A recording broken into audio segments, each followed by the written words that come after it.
tudo bem? Hoje nós vamos ministrar uma aula de relações internacionais sobre os sujeitos e os atores das relações internacionais.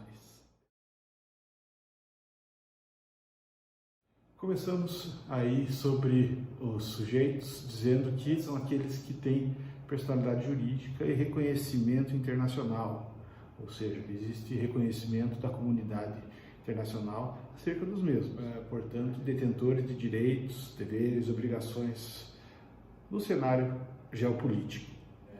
A saber, os Estados-nação, como o Brasil, Estados Unidos, México, Canadá, e as organizações internacionais como a ONU, a OMS, a Organização Mundial da Saúde, a Organização Internacional do Trabalho e outras mais. Nesse rol das organizações internacionais, como também parte dos sujeitos de direito internacional, é bacana de mencionar os chamados sistemas regionais de integração, ou os blocos, não é?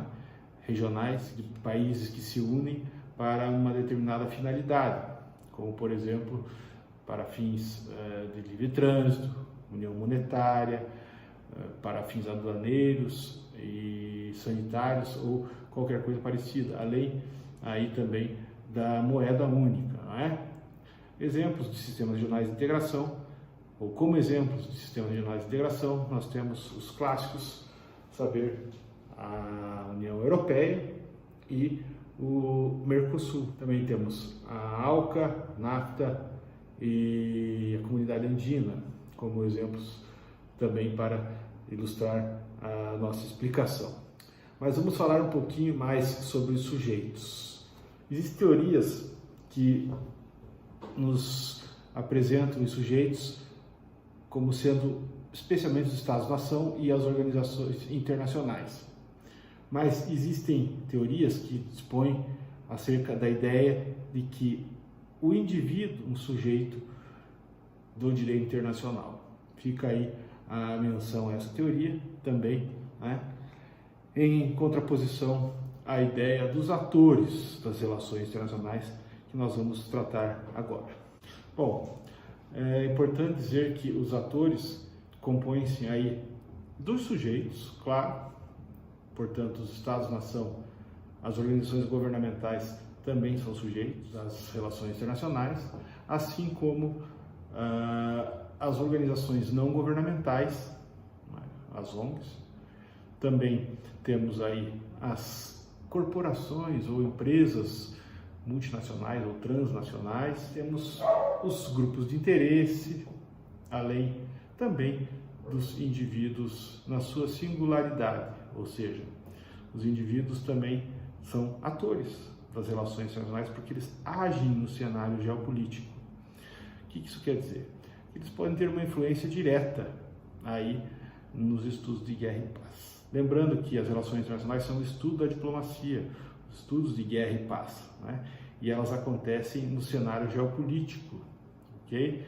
Então, a gente fala em sujeitos e atores e entende que quando eles se relacionam, nós estamos aí diante de algo importante para a nossa disciplina.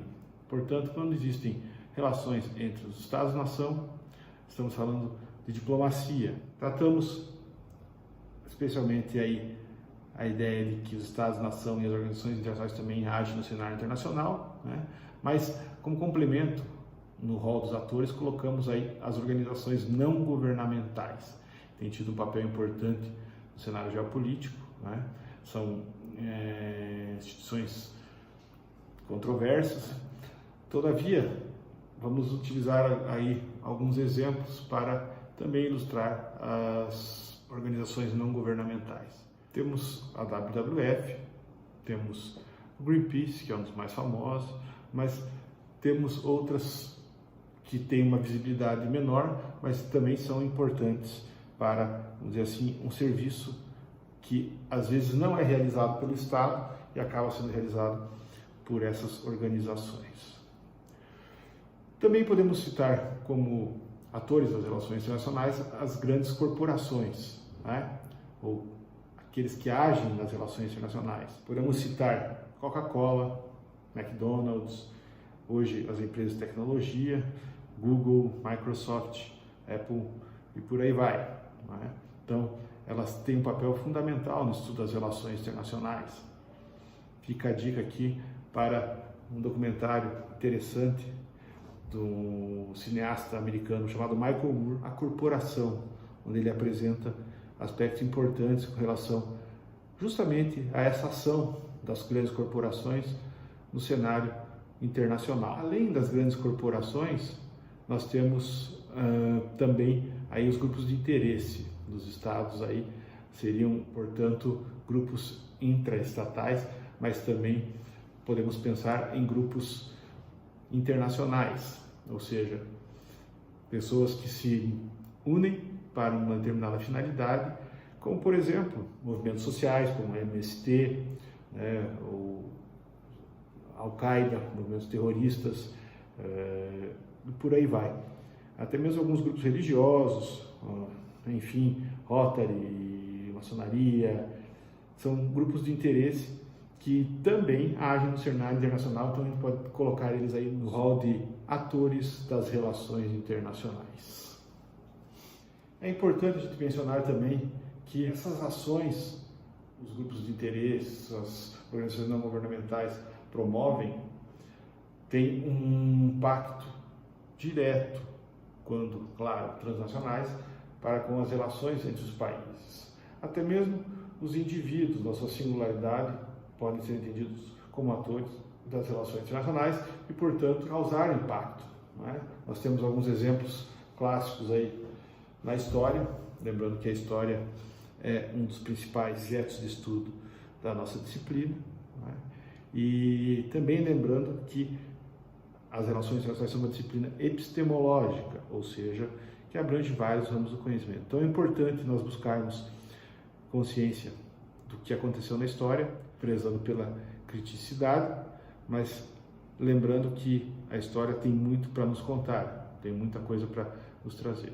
Então, esses basicamente são os sujeitos, os atores das relações internacionais. Os Estados-nação, as organizações internacionais, incluindo os sistemas regionais de integração, a saber, Mercosul, União Europeia e por aí vai. E os atores são, além dos sujeitos, Estados-nação, claro, e organizações internacionais, também as organizações não governamentais, ou ONGs, grandes corporações, grandes empresas multinacionais, né, que envolvem aí os países e que por vezes são mais ricas que alguns países, ou têm um poder econômico muito maior que alguns países. Importante essa citação. E os grupos de interesse, né, e também, claro, por fim, o indivíduo na sua singularidade. Bom, para ilustrarmos um pouco de como se dão as relações internacionais entre os sujeitos e também entre os sujeitos e os atores, podemos começar tratando de um exemplo de relações entre os sujeitos. Basicamente, elas se dão através dos tratados, não é? Os sujeitos se organizam, Estados-nação, até mesmo com as organizações internacionais, e resolvem sobre um determinado tema, ou se organizam para contratar sobre um determinado tema, não é? Eles fazem aí um acordo, esse acordo ele acaba facilitando aí as relações entre os mesmos, não é? É uma espécie de uniformização do direito e de outros tão importantes temas. Existem tratados das mais variadas espécies, das mais variadas nomenclaturas, mas fica a menção então da primeira forma aí de relacionamento entre os sujeitos, ou seja, tratado. Isso se dá especialmente no âmbito da paz, ou seja, quando existe paz entre os Estados-nação, eles se organizam e resolvem efetivar tratados. Também a gente pode mencionar que existem relações entre os sujeitos e os atores, né? Para facilitarmos a exemplificação, podemos utilizar alguns casos importantes. Como exemplo, podemos utilizar o ataque às Torres Gêmeas em 11 de setembro, não é? Onde um grupo terrorista chamado Al-Qaeda acabou matando aproximadamente 2.000 pessoas em Nova York, quando da colisão de 2 aviões com as Torres Gêmeas. Ou seja, um grupo terrorista, um grupo de interesse, acabou trazendo aí um problema muito grande para a comunidade internacional, né? E acabou promovendo uma invasão por parte dos Estados Unidos, mesmo sem a autorização do Conselho de Segurança da ONU, ao Afeganistão e ao Paquistão à época. Portanto, um exemplo de um grupo de interesses, a saber, a Al-Qaeda, que acaba atingindo diretamente as relações entre os países, não é? Então, a Al-Qaeda promoveu os atentados terroristas, os Estados Unidos acabaram tendo que dar uma resposta ao mundo, não é? O que inclusive depois ficou conhecido como Guerra ao Terror e também aí como Doutrina Bush. Outro exemplo que nós podemos dar aí dos atores, não é, que acabam agindo no cenário internacional é o das corporações ou multinacionais. A gente sabe que elas têm um poder econômico muito grande, existem algumas com um poder muito grande, e isso afeta também as relações dos países, especialmente no que diz respeito à questão do dinheiro ou à questão capitalista, em detrimento ao marxismo ou ao socialismo, como que grandes corporações multinacionais que têm um poder econômico muito grande em detrimento a alguns países que não são tão poderosos ou tão ricos. Multinacionais que acabam interferindo diretamente na economia desses países, ou seja, algumas atitudes tomadas por essas grandes corporações acabam afetando diretamente aí os bons relacionamentos entre os países, e em virtude do trabalho, em virtude do dinheiro, em virtude da questão tributária e por aí vai. Nós temos empresas como a Google, como a Apple, enfim, que agem diretamente no cenário internacional, especialmente hoje com relação à questão da globalização e o transnacionalismo. A gente tem uma facilidade muito grande, por exemplo, de adquirir produtos pela internet, não é? E causar prejuízos para alguns estados-nação que dependem, por exemplo, da exportação de alguns produtos. Recentemente nós tivemos um problema com relação ao coronavírus, ou seja, nesse caso especialmente uma pessoa na sua singularidade que gerou aí um transtorno muito grande, a saber, em virtude da demanda grandiosa da utilização do álcool gel, o cidadão acabou comprando uma quantidade muito grande do produto e colocou para vender na internet por um preço mais alto. Nisso houve aí uma ação direta, especialmente da Amazon, para fins de bloquear essas vendas por eles estarem entendendo que isso era abusivo, né? Ou seja, o cidadão compra álcool gel por um preço mais baixo, né, independente do país que ele esteja, e acaba vendendo esse produto por um preço super elevado, né, para obtenção de lucro. Nesse caso específico, a Amazon, como uma grande multinacional, acabou promovendo aí uma espécie de bloqueio nas vendas desse cidadão, mas com uma finalidade, ou seja, de que não houvesse, portanto, um abuso. Nesse caso específico aí, a noção a gente consegue conseguimos observar que a Amazon trabalhou para que não houvessem danos àqueles que realmente precisam do álcool gel. Então, alguns exemplos de atuação dos atores nas relações internacionais. Temos outros clássicos, como o do Cesare Battisti, famoso criminoso italiano que foi preso no Brasil, de onde os italianos pediram a extradição. Ou seja, houve uma confusão, ele acabou sendo preso depois em outro país, né? Enfim, o Brasil, à época, aqui não autorizou a extradição do Cesare Battisti. Ele foi extraditado em outro país. Isso causou aí uma espécie de abalo nas relações entre Brasil e Itália, por justamente não haver essa extradição por parte do nosso país, onde italianos, o governo italiano, enfim, acabaram dizendo que no Brasil tínhamos mais dançarinas do que juristas.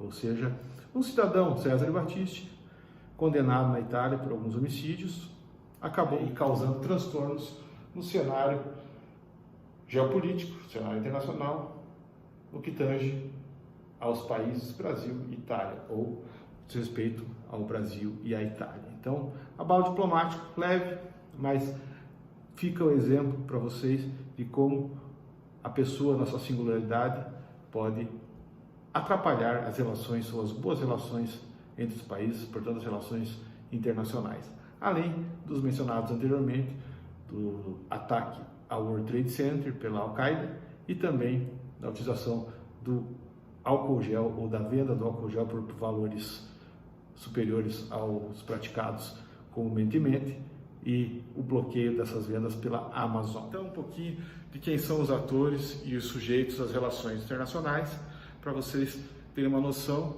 e começarem a identificar aí como se dão essas relações, ou entre quem elas se dão. Lembrando que se tiver alguma dúvida, alguma pergunta, uma orientação, qualquer coisa que valha, você pode mencionar aqui embaixo nos comentários que assim que possível eu responderei ou, enfim, entrarei em contato para sanar quaisquer dúvidas. Beleza? Obrigado e até a próxima.